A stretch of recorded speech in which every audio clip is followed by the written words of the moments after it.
naniniwala po ba kayo that si Secretary De Lima ang mother of all drug lords? Who said it, sir? According sa report ay mga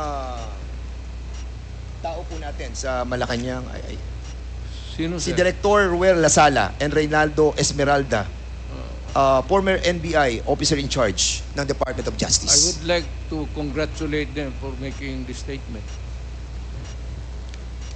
Secretary De Lima, would you agree with the statement of the former president that you are the mother of all drug lords?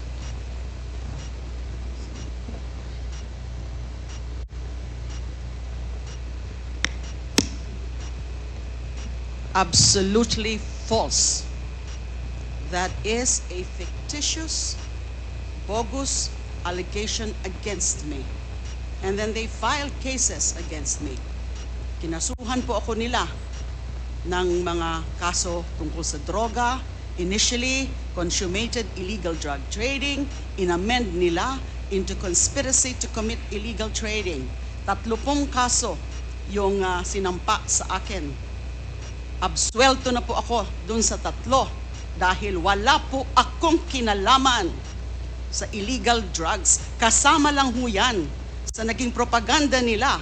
Kasama lang ho yan dun sa mga para meron silang isang figure, a prominent figure, at si Senador De Lima ho yun noon, noong 2016, na doon ang magiging atensyon ng bansa, atensyon ng mundo, na itong babaeng ito ay the mother of all drug lords, the beloved drug trade queen. Ano pong nangyari dun sa mga nag-akusa sa akin? Yung mga beloved convicts, mga nung una, yun ang mga sabi nila, kung ano-ano mga sinabi nila na nag-raise funds ako. Pero kinalaunan, binabawi ho nila yung kanilang mga akusasyon against me. I was cleared of all 3 drug cases. I underwent the whole process. Dumaan po ako sa buong proseso kahit mahirap, masakit para sa akin. Kinulong ako ng almost 7 years na hindi na po nila yan mababalikan dahil sa pagkagalit nung pinaka-mastermind nung pag-persecute sa akin na inimplement nung kanyang Secretary of Justice, si Vitaliano Aguirre.